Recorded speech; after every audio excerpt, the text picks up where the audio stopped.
everybody. Happy Friday to you. I hope everybody's week has been absolutely fabulous and that the start of your weekend, if this is your weekend, is off to a great start. You are looking at Miss Hattie. She has been changed from her beautiful nightgown into what is my favorite outfit on her. It's just a very simple gray dress, cotton, and it has matching little like harem pants. When they're off of her, you can see the shape of them. I would wear this myself. I love this.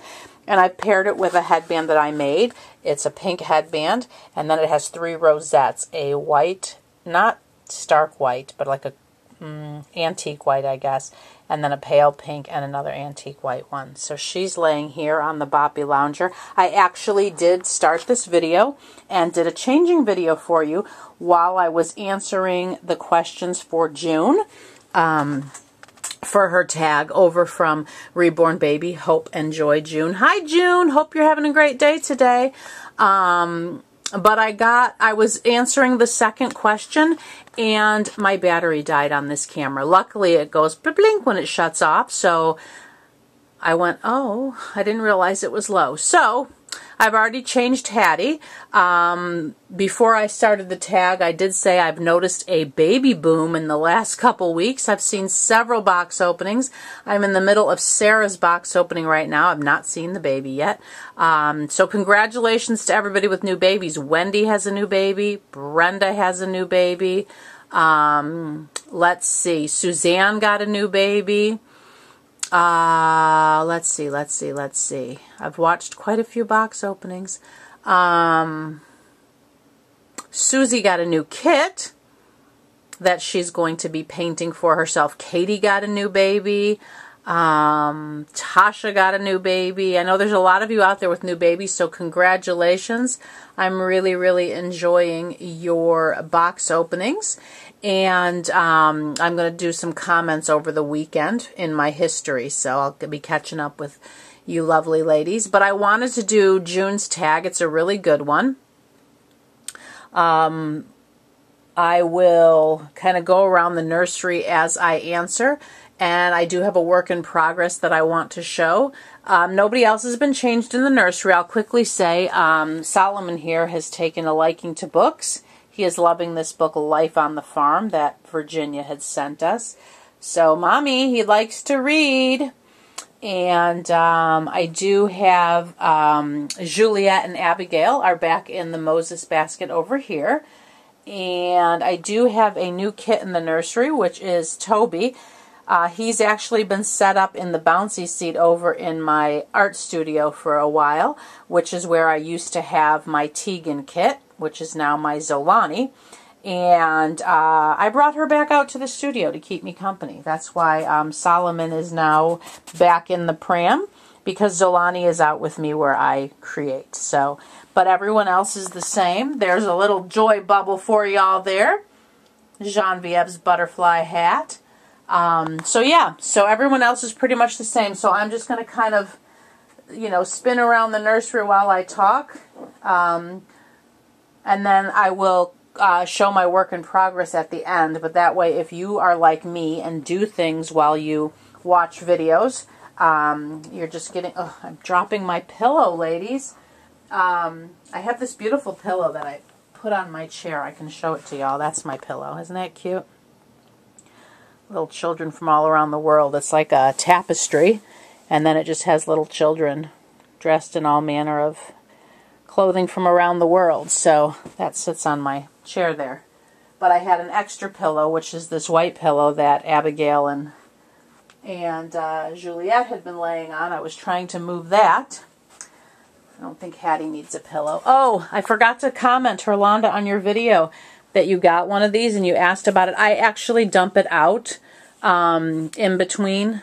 So I know you had said about water does smell, and yeah, it probably would if it sat. But I fill it up and then I dump it out. I really just need like a ½ inch in there, but I don't know. And my little, I have a mini version of it that is in my rooting kit. I have a little, a little bag that I have all my rooting tools in so I can carry it upstairs because I root upstairs. But then when I'm not rooting, it is back down here in its little spot. And I have a little one in there that I do empty in between. So hooray for getting a zhuzher, as you called it. Okay, now we're 5 minutes in, so I'm going to do the tag. Bear with me, June. If you've never watched me answer a tag before, I'll do my best to stick to your questions. Okay, number 1, do you have any reborns that look like you? No, I do not have any reborns that I think look like me. I guess Genevieve would be the closest, but she has a much nicer skin tone than I do. She's got a little bit of olive-ish to her, and I'm very pale. I am blonde and blue-eyed, but she has lovely curly locks. I do not. Most of my babies, Juliet over there was painted by Judy, and she also has a nice olivey skin tone to her. But the babies that I've created are kind of what I would envision my husband and my children looking like. But in terms of like a kit that resembles me, like just a blank kit, like do any of my babies structurally look like me? No, I don't. I would like to think Zolani. Oh, that's a dream. Lord, that baby's so beautiful. Oh, my word. Okay. Number 2. What was your biggest mistake, if any, while purchasing a reborn? Now, here's why I got cut off a few minutes ago. For those of you who have been with me all these years, my very first baby was the Mama's Little Monkey kit.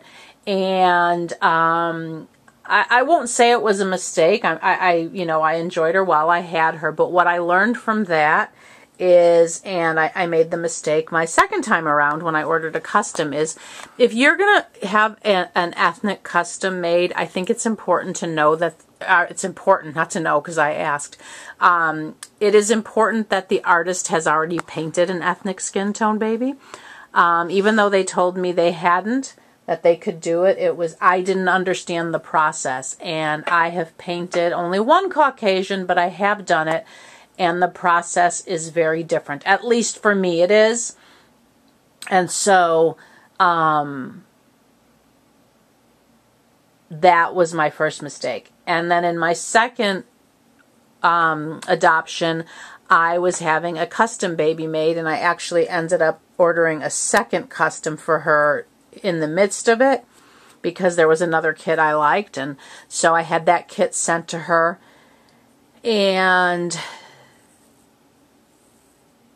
it took 9 months for her to finish, which I know a real human baby takes 9 months to cook too. So it's, and I'm very, very patient. But what happened was I started, social media can be a great thing or a negative thing for you as a business owner. And I started noticing that she was posting buy it now babies and finishing other custom orders that had been placed after mine. And I questioned her. I confronted her very, very kindly because she and I had been, chatting a bit through messages. And she said, well, people who pay in full move to the front of the line. I'm like, oh, I wish I'd have known. I'm going to pay you. So I paid her in full. But that didn't matter. It still took many, many months after that. And I won't go into any more detail other than, if you're going to run any business, whether it be Reborn or anything, communication is huge. And if something comes up that creates conflict with the timeline you've given to somebody, communicating that is huge. Because, me as the consumer at that point, as long as I would have been communicated to, that would have been fine. But again, seeing buy it now babies being thrown up, discounts the fact that you're busy, in my opinion. So anyway, so those were my mistakes in terms of being a consumer, a person adopting a reborn baby. So one is if you're adopting or even if you wanted me to paint you a Caucasian, I'm not the person to have paint a Caucasian baby. I did it once. I did it for my mom as a memorial of a baby of myself. But I've not, it's not something I work on. This is an art where you're always growing, always learning. Things change, techniques change. I grow as an artist, and so right now it would only, if I did a Caucasian, it would only be my second one. And so, you know what I'm saying? So for me, I think you reach out to people for whatever you're looking for. And if they do custom work and they normally paint, you know, ethnic babies and you want a Caucasian baby, you know, ask for that work and see if you like their work and style or whatever. But and then communication, making sure that the person you're working with, you know, there's a lot more checks and balances now. I think social media, I think it's important to buy from an artist who you can visually see what they're doing, and, you know, communication is key. So, okay, let's see. 3. Do you watch TV, eat dinner, or just walk around holding your reborns? No, we don't really watch a lot of TV, but when we do, we watch in our bedroom, and my babies are down here. I will occasionally have a baby upstairs with me. Mainly, though, I'll be honest, it's usually when I'm doing a crochet order and I need that size baby. I do enjoy when I'm like sitting on the couch crocheting and the baby's laying there. I'll reach over and pick them up, give them a little snuggle here and there. We're leaving out all these babies over here. But no, I don't typically. Pretty much for the most part, they're down here. When I finish a baby, sometimes I'll take them upstairs. Like when I finished Solomon, he sat on the couch for a few days. My husband was just in love with this baby. So sometimes there's a baby upstairs, but not more often than not, they're down here. I would never eat holding a reborn. Well, I shouldn't say I will never eat holding a reborn, because at the last reborn meetup, I did have Zolani in my lap while I ate, but she was wearing a crocheted cape, which I kept wrapped around her on purpose because I didn't want anything to go on her. But that was a one-off. In terms of being in my house, would I hold a baby eating? Absolutely not, because I would never want to drop anything on them. I would not want... sometimes I joke that I have a hole in my chin. That's why I'm saying that. I would not want anything on my fingers to get on them. It's not a good practice in my opinion. And just walking around holding my... No, not really. Like I said, sometimes I'll have one upstairs. As you can see from my videos, unless, like, for example, I moved Juliet and Abigail back over from the Boppy Lounger, which is now where I have Miss Hattie, and I moved Solomon there. But all the other babies, you know, haven't moved since my last video. I do, you know, they're I don't know, to me, walking in here, it's just, every time it like takes my breath away, and I just love seeing them. And I do, it's not that I don't love holding them, I do, but I also see them as works of art too, and so I want to maintain the integrity of them as well. So, but I have, when I first got my very first reborn, I did sometimes, because my husband worked nights at the time, and I would sit and watch TV holding her. That was before I was really into the whole YouTube stuff, and of course I wasn't painting back then. And she was, you know, there, I had had a miscarriage, which is why I got her. So, but yeah, I don't know, I love this. I mean, just the piece of this room. My husband even says, my husband comes in here and he's like, it's like stepping into an entirely different dimension almost. We have a very, very peaceful house, and the entire house, but coming in here is like a different level. I don't really know how else to explain it. And it's like when I'm a nanny, or when I was a nanny, and let's say you have a toddler who's having some independent play, and you see them just so engrossed in something. I call it popping the bubble. I don't want to interrupt that, because I feel like if you step in there, you just break up something. Something's popped. And until they like notice you're in the room and acknowledge you, I don't disturb that, because there's something fundamentally neurologically happening with them in that moment, and I don't like to disturb it. And I feel almost the same in here. It's just so peaceful and euphoric for me in here.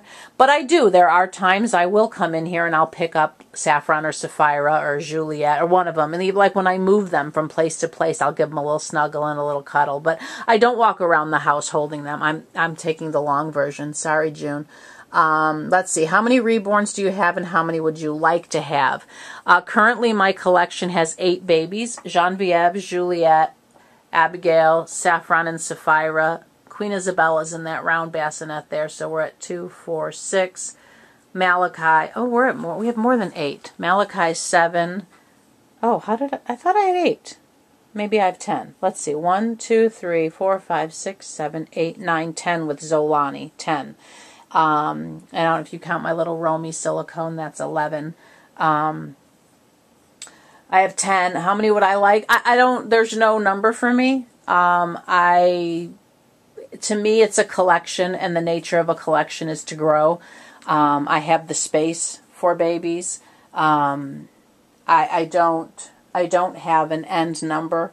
I have several keeper kits that I would like to create for myself at some point. There are a few artists who I would like to eventually add babies of theirs to my collection. So I really don't have a specific number of what's too much for me. I really don't. As y'all know, I used to collect porcelain dolls. I don't even remember how many I had. I had a lot. I find places to display them. 5, how do you decide on a reborn name? Most of my babies have names off of my list of names I would have given to children had I had them. There are a couple exceptions. Juliet is an exception. She was a gift from Judy, and I wanted to, most of my babies have either a French or African name, and I wanted her to have a French name, and I wanted to pay homage to her artist Judy. So Juliet starts with J-U, just like Judy does. And Abigail was named by my husband. My husband wanted to keep her. This is his baby, and I said he could keep her if he named her. And he named her Abigail. All of my other names, I'm looking around, yes, all my other baby names, well, not Romy, she's named after Romy Stridham, but the rest, Genevieve, Saffron, Sapphira, Isabella, Malachi, Vijanye, oh, not Zolani. Zolani, I did a little research on her name. It is an African name, and I named her for the meaning of the name. So, yeah, but the rest of the names of my other babies, so 3 of my babies are not named. The other 7 all have names from my list of names were I to have babies. And I have quite a few more names on that list. So, let's see. 6, what is the first thing you do after adopting a reborn? Well, since 8 of my babies were made by me, I guess I'll say I dress them. I don't really adopt them. I create them and then I dress them. Juliet was sent to me as a gift. I opened her on Skype with Judy, and I squealed. After getting over the initial shock of having a new baby, I dressed her. And same with Genevieve. Genevieve, actually, in her box opening, she came home in just a white onesie. If you ever watched my box opening of her, that's what I did. I dressed her in the video. So, I guess dress them. But that's not after adopting. Like when I adopted Genevieve, you know, I got her off of eBay. And actually when I won her, I was working that week. The family I was nannying for at the time, the parents were out of town. So I was working. So I guess I just did things with the children. Let's see. 7, would you say you have a full wardrobe of reborn clothing, and do any outfits still have tags on them? Yes, I have lots and lots of clothes. Some are specific to certain babies, and others the babies share. Yes, some still have tags. Most of the items that have tags, though, are actually for babies that go home that I create, that I adopt out. I might have a couple things that belong to my babies with tags, but off the top of my head, I can't, don't hold me to that. But clothes that go home with babies that I create, I leave the tags on until their photo shoot. And in the event the tag would be in the way of the photo, I take it off. If not, I do either tuck it in or try to hide it somewhere so it's not visible. So that's that. 8, would you rather shop for your reborns or yourself? It depends on the day. I am a very purposeful person, even with shopping. I will occasionally window shop. I don't typically do it on my own. I tend to do it more with a friend or my mom or something. Every once in a while, I just have the urge to go mooch about the resale shop, and I'll do that. I do that a few times a year on my own. But if I want something for one of my babies and feel like running to Target or somewhere, then I go do that. If I need something for myself, or even online, I'll go online and look for something. Like Zolani, the dress she wore to the Reborn meetup, I wanted her to wear a butterfly dress. So I looked until I found the butterfly dress that spoke to me.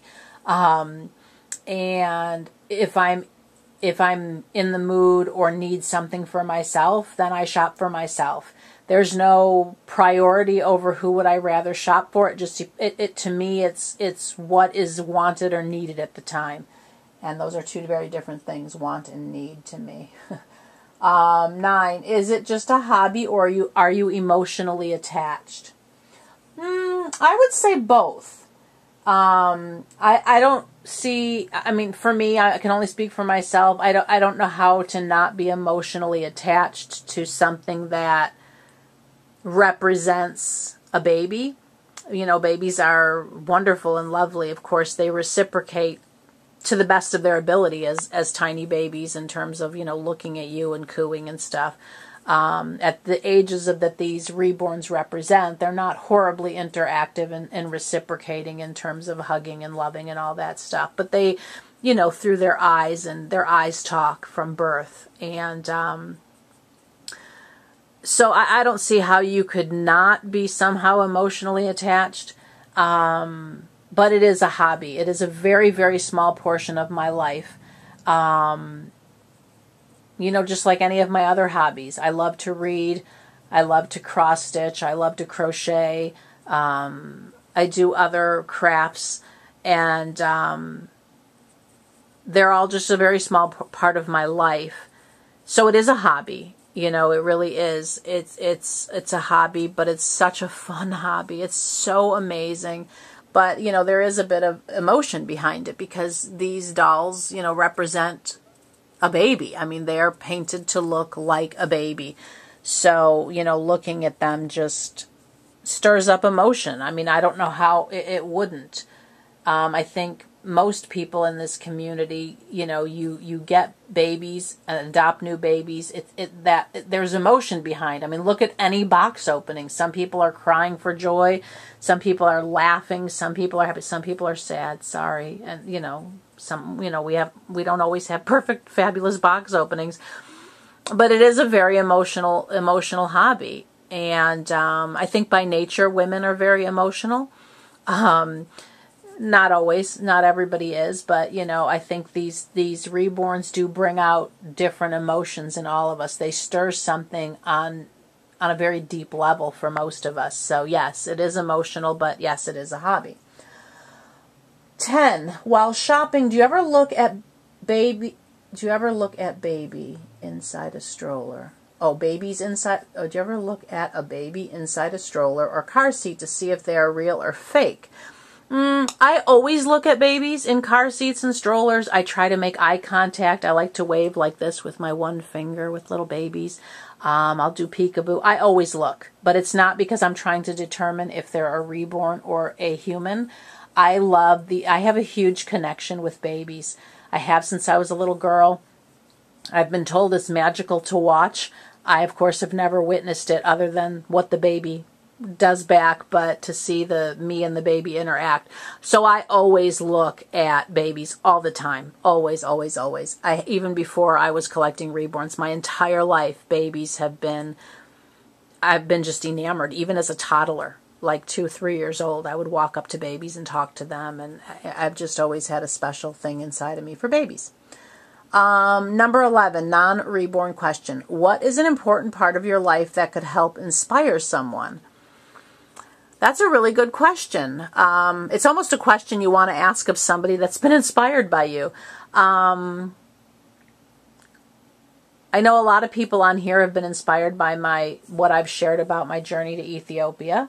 But I guess what I want to inspire people from my life is, I end all my videos with find the joy in every day. And I don't say that lightly. I mean every single word of it. Every single day of my life, I purpose to find joy. Is my life perfect? No. Have I been spared from tragedy or illness or surprise things that happen in life? No, I've not. I've had things shake me to the core just like everybody else. But I always try to find the joy in each thing. Everything, even things that shock me or things that might undo me if I let them. I believe that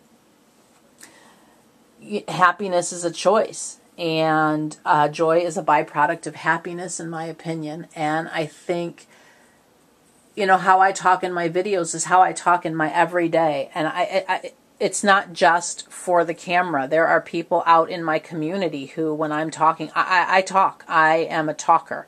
And I will talk to people at the checkout or whatever.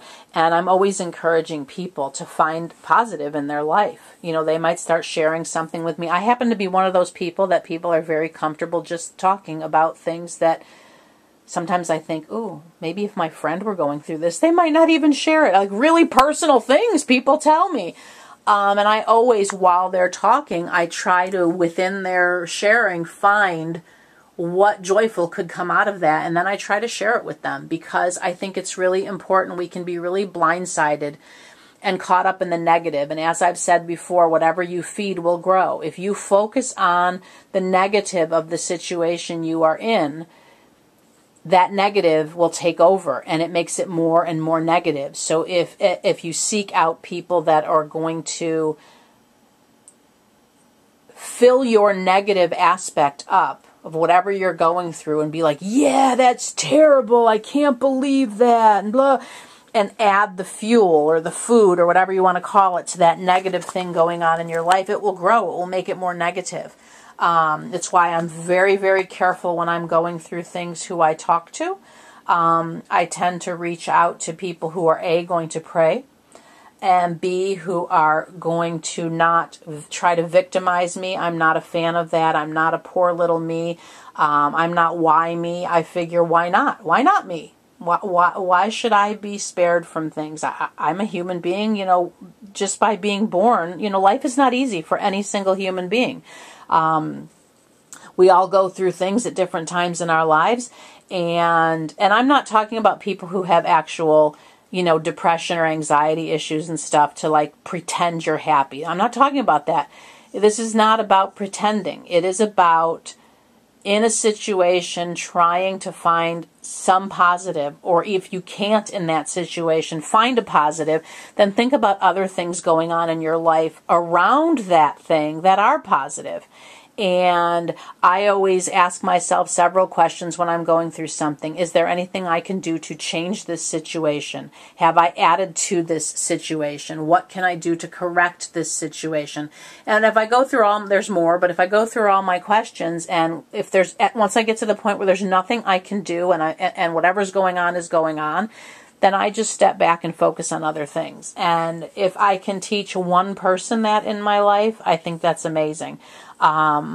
It truly was, I don't know when my mental ability switched over to this. I really don't know when it happened. I can't pinpoint the exact moment where my brain made this connection of, say something's going. I'm trying to think of an example that I want to share on here. I'm very, very protective of my private life. Because most things involve other people, and I choose to be on YouTube. The other people in my life are not. So for me to share things of a personal nature, I don't think is fair. But I'm just trying to think of an example of something I can use. Let's say that back when I was a nanny, let's say I got fired. I never did, but let's say I got fired. I would have a choice to make. I could be angry and call all my friends and can you believe and talk about how terrible things are, and be sad and be miserable and I can't believe I'm never going to see those children again and how could these people do this to me? Or I could take a deep breath it's none of that will get me my job back. So I got bills I got to pay. So, okay, Lord, here we are. You knew this was going to happen. This isn't a surprise to you. Might be a surprise to me. Not a surprise to you. You got to help me here. And then I, pray about opening the doors for a new job. But then I do my part. I call my nanny agents. I tell them I'm looking for work. Here's what happened. Here's what I need. Blah, blah, blah, blah. And then I get busy. I make finding a new job my full-time job. I don't sit around and feel sorry for myself. I don't, I don't, what good does that do? Does sitting on the couch, eating a tub of ice cream and crying that I don't have a job pay my bills? No. Does it change the fact that I was fired? No. So I'm a very much, what's the word I'm looking for? Somebody just shouted it out, but my brain missed it. I'm very much, oh, Lord, help me with the word here. Practical's not the word I'm looking for. Realist, maybe? I don't know. I'm really good at dissecting a situation, finding out what I can do in that situation, stepping away when there's nothing. But, I always try to find the joy. And in that scenario I created, the joy would be if somebody were firing me, it probably wasn't a great place to be. Maybe we didn't, mesh as people. I did leave a couple nanny jobs for that reason. I loved the children, but in both cases, the moms were, whew. So there, to me, there's always a blessing. I might not see it right away. It might take me a week or months or even years to be like, oh, I was spared from that. So again, might not always see the joy right away, but if I don't see the joy in the situation, I would start focusing on what I do have. In that scenario, what I just shared, I would be like, okay, I have an apartment. Well, at the time, now I'm married and have a house, but I'm talking about back when I have a place to live. I have my heat or my air conditioning. I have savings that I can, use for this many months. I need a job by this time. Look at what you have around you. We are so very blessed in this country. And we have so much, and I never want to take that for granted. I truly, truly, truly believe the more you walk in joy, it just exudes off of you, and it is felt by those around you. And I think it's part of why people just come talk to me. I don't know. But I would like, I don't know if that's my legacy. I don't know, but I really think that is an example of something that I am hopefully able to give to not only this community, but every community I'm in. My daily life, my family life. I really, I do try to share the joy, as they say. So, all right, June. I hope that wasn't too long. I'm at 33 minutes. Oh, but I'm always long-winded, June. I don't know if June really watches me all the time, because I'm always long-winded. All right, we're going to see a little work in progress. I've been working on Twin A.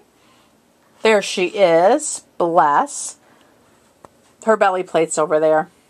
Let me stand still, because when I move, her coloring kind of goes in and out. See, we have no hair to brush yet. She's not done. I'm working on details. Of course, you can see she has no eyebrows yet, so we got to do some brows. I got a little more shading to do. I've only started on lips and palms and soles. Look at those feet. I love feet. I have so much fun.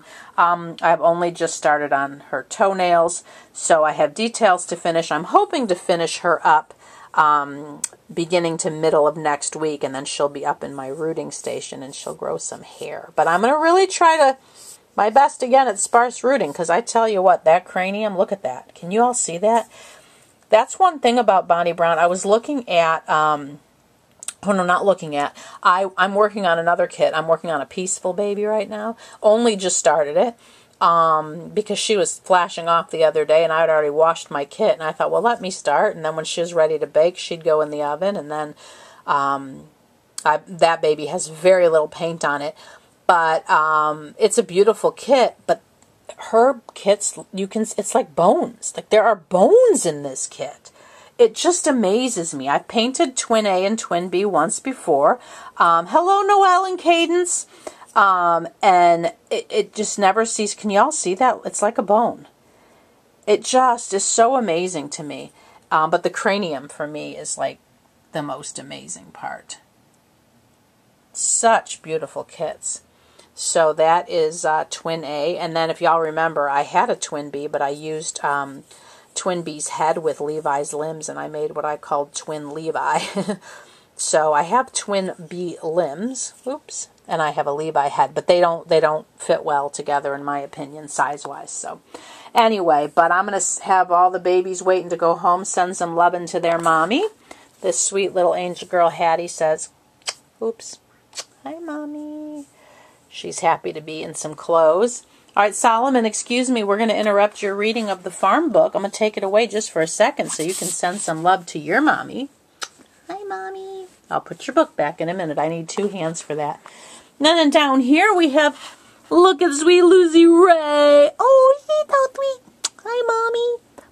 They are so sweet. I believe that's all who's here who are waiting to go home. Yes, the rest are mine. And then some blank kits. There's a blank kit. There's a blank kit. Somebody asked me about this recently. Why do I have blank kits? They inspire me. They really do. I love having blank kits. I actually have a couple blank kits out where I paint as well. I'll set up. I just love having the blank kits around. For those of you who were with me at my last 2 houses, I painted in the same room that my nursery was. It was all one room, and I used to call them my cheerleaders. And so Zolani is now out there cheering with me along with some other blank kits. But anyway, all right, everybody, y'all have a very, very blessed weekend. There's another tag I saw. Renee put a tag up that I'll probably do sometime next week. And be on the lookout for little Twin A to grow some hair. I'm excited to see her done. I really love the twin kits. They're just so, so beautiful. And y'all have a blessed weekend. Thank you so much. And remember, here we go. Y'all ready? Remember, every single day, find something to be joyful for. There's my joy bubble. Oh, before I go, I gotta show you. Did I show you all this yet? Remember I said my bracelets weren't jingling because my I Love Africa, the purple band was wearing down, so my friend got it restrung for me. Well, she sent me a new one. Look, it says joy, and it has a period. So I'm like, well, why does it have a full stop there? Are you just supposed to like joy and then that's it? You got it. And I said, oh, it's my joy bubble. So that says joy bubble, even though it doesn't really say bubble. I look at the dot as my little joy bubble. So now I have my I Love Africa and my joy bubble, and I do jingle. There's a bead on the back, and that's what my other bracelets sometimes hit. So anyway, all right, everybody, remember to find your joy each and every day. Find something to be joyful for. And I will see y'all next week. Thanks again for stopping by. Bye-bye.